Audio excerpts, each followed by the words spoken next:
Hello and welcome to Filling the Sink, a podcast from Catalan News. My name is Lea Beliaeva, and today we're talking about Catalonia's housing problems.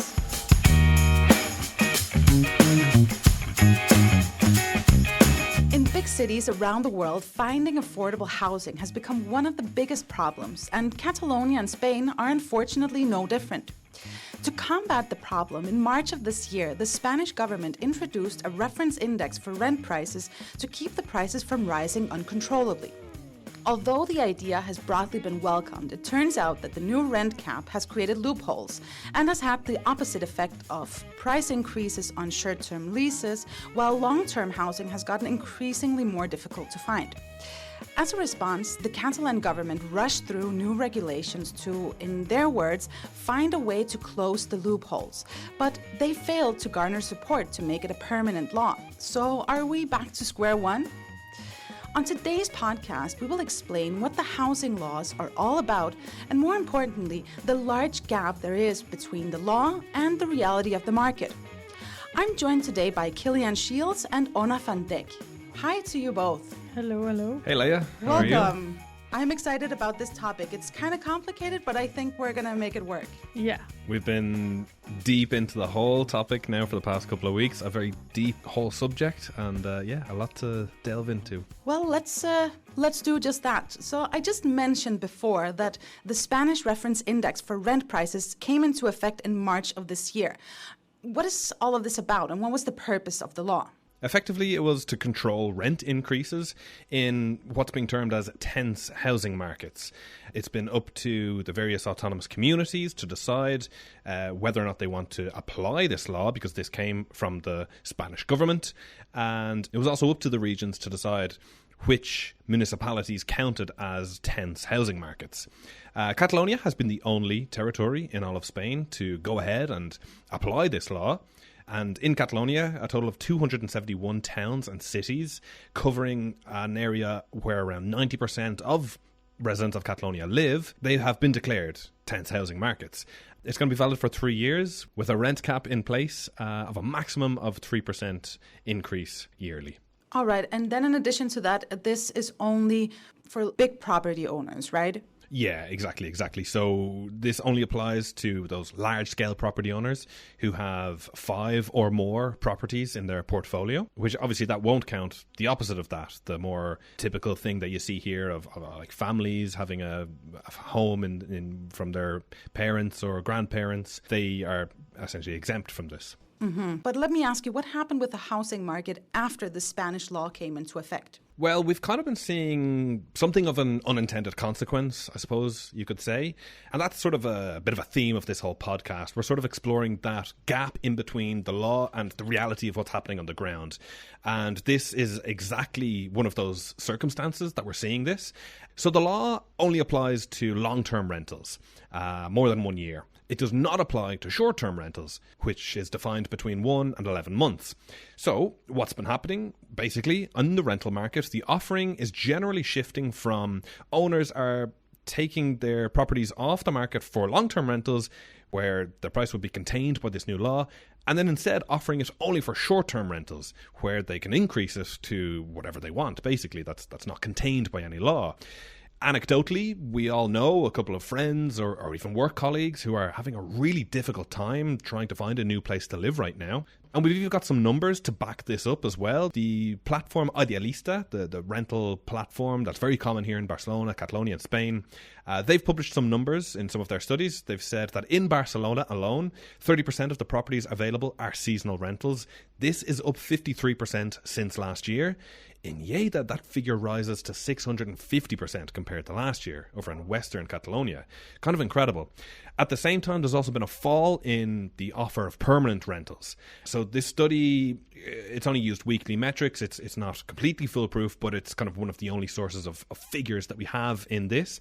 But Idealista have seen a 13% fall in the permanent rental supply across Catalonia over the past couple of weeks since this law has come into effect in March. So yeah, we're seeing that very clear trend. Property owners are moving away from the permanent rental offering and offering more towards seasonal rentals, short-term rentals. And this problem, the Catalan government tried to solve by approving, different rent cap laws. One that came into place in 2020, but then it got annulled by the Spanish Constitutional Court for overreach. Tell me about that. Yeah, exactly. I mean, this is everything that we're speaking about today. This Spanish government law that came into effect in March, this Catalan government decree law that was built on top of that.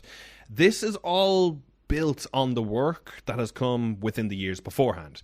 So we can look at a previous law that's no longer in effect from Catalonia from 2020, and this was kind of a milestone really in this whole area. This law affected municipalities where rent prices increased above the Catalan average, where rent surpassed 30% of a household's average income, and where rent prices have surpassed the inflation rate by at least 3% in the 5 years prior. So this was kind of the first thing in Catalonia that we had that was something of a rent cap. The Sindicat de Lloguer, the Tenants Union, really celebrated this law. But like you mentioned, it only lasted about a year and a half before the Constitutional Court overruled it, saying that Catalonia was effectively overstepping their competency. All right, and this year the Catalan government approved a decree that was built on top of the previous law, but in the end it failed to get majority in the parliament. So let's talk a little bit about that. What was the original intent of this Catalan decree? And where does this situation leave the Catalan renters now? So the original intent was to cover up some of the loopholes that were found in the Spanish law. Like we mentioned earlier on, that sort of distance between the law and the reality on the ground, how it's actually affecting people. So this decree law was actually aimed at helping those situations. It extended the Spanish government's rent cap law to situations of short-term rentals if the person is renting for reasons of studying or for work or for health reasons, or if they were waiting for a house to be built. So it really kind of expanded the scope of who it can apply to. Esther Capella, the up-to-now territory minister in the Catalan government, she explained at the time that the law was published that it was to avoid fraudulent use of temporary rents and, quote, which have become the norm across Catalonia after the rent cap law was introduced. And so for this law, the only exceptions would be seasonal rentals for holidays. This law also brought in the scope for fines, for sanctions, for owners who break the law, effectively, with fines potentially up to 90,000 euros. So quite significant, really. However, all of this is in the bin now, effectively, because this was a decree law, which I mentioned, which that means that the Catalan executive can pass it if it's urgent, if it's necessary, and they decided that it was. But this means that the law comes into force temporarily, and then the executive has 1 month to ratify it, which just this week it came before lawmakers to approve or deny it, and in the end it has been rejected. So this whole Catalan decree law that we're just describing is now actually no longer in force. It was the case for a month, and now the only thing that's controlling rent prices in Catalonia is the Spanish law originally, which is still full of all the loopholes that we've spent all this time describing. The decree law was actually pushed by the minority government of Esquerra, and it was supported by left-wing CUP and Comuns. But the neoliberal parties, Junts, Vox, Ciutadans and People's Party, they voted against it. And the Socialist Party actually abstained. And also the Socialists and Junts actually said that the law wasn't made in dialogue with the people affected by the current rental laws, and that's why they are against it. Okay, and I would actually like to ask you a broader question. Why is there a need for these laws just in general? Well, because the rent keeps increasing. So the average rent prices have actually increased 80% in Catalonia's biggest cities over the last 10 years. So, for example, in Barcelona, the average rent was 688 euros in 2014.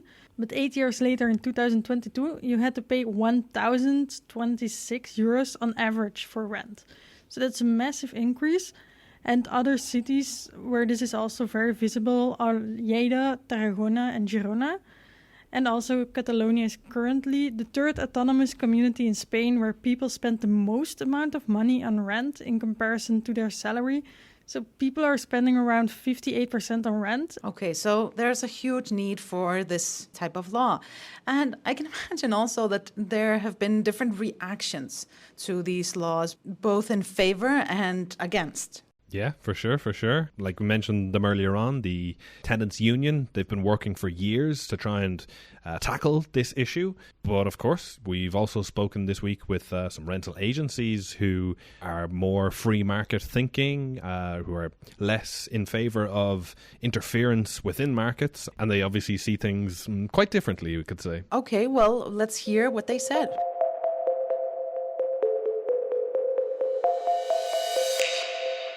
Real estate agency Casa mostly rents to foreigners who are coming to Barcelona looking for short-term rentals. With the current changes in laws, there is a lot of uncertainty, causing people to turn to the likes of Airbnb, which brings its own risks, according to Casa founder and CEO Tine Mathiessen. On Airbnb, you don't have to say if you're on vacation, there's no rent control, there's nothing. The people coming to here could be doctors, could be professors, it could be students. They cannot find anything, so they have to go on Airbnb. And who is getting these money? Airbnb is really happy right now. Short-term rentals not being included in rent control caused a shift of supply away from the main market, according to Carme Arcarazo, a representative from the Tenants Union. Short-term rentals are targeted towards a different market, uses that are not people's main housing, but some people from Barcelona that actually live here end up having to take these bullshit contracts, and it basically creates more insecurity. there are no mechanisms provided by the law to ensure compliance, something the Tenants Union criticises, while they also encourage people to defend their rights. The tenants need to also empower themselves using the law. It has taken so much effort to get these laws that now it's not only feeling satisfied that we have them, but we know that landlords will try to break them, and we need to defend the new rights that we have. Tina thinks small-scale owners will be unjustly punished by the law, but believes there is some merit to a version of the law that focuses on large-scale property owners who make their business from renting. I get that if you have an owner who has 40 apartments, and I get that then you can't get a place to live and you need... So I think that to have a rental cap somehow for long term, I understand that. In comparison, for Carme, it doesn't matter between small or large-scale property owners. The union doesn't understand landlords who prefer new tenants every few months. A landlord, in theory, what they would want is stability, like a tenant that always pays, that stays there for a long time, that takes care of the apartment. And I think rent control actually guarantees that. Some say the Spanish rental law is flawed and causes other issues because of loopholes, but the union looks at it a different way. What you have to do is cover up the loophole and regulate that segment of the market that is not regulated. Social housing could be a key part to the solution, Carme believes. We need to decommodify housing, and if 98% of the market is in private hands, we also need to control this segment of the market so that it actually has a social purpose and not just a speculative purpose.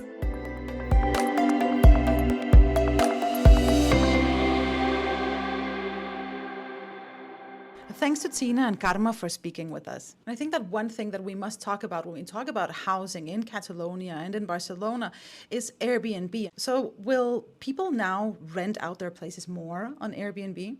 Well, in Barcelona, they've really been trying to control it. You need a tourist license to legally run an Airbnb, and the city council is not easy about giving those right now.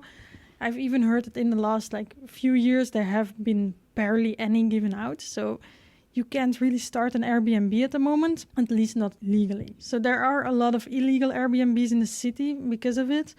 And also the tourist license is actually the perfect loophole to escape all of the rental laws, because only if you have it, you can rent out your apartment, house, room, whatever, even your boat for less than 32 days, which you can't do without a license.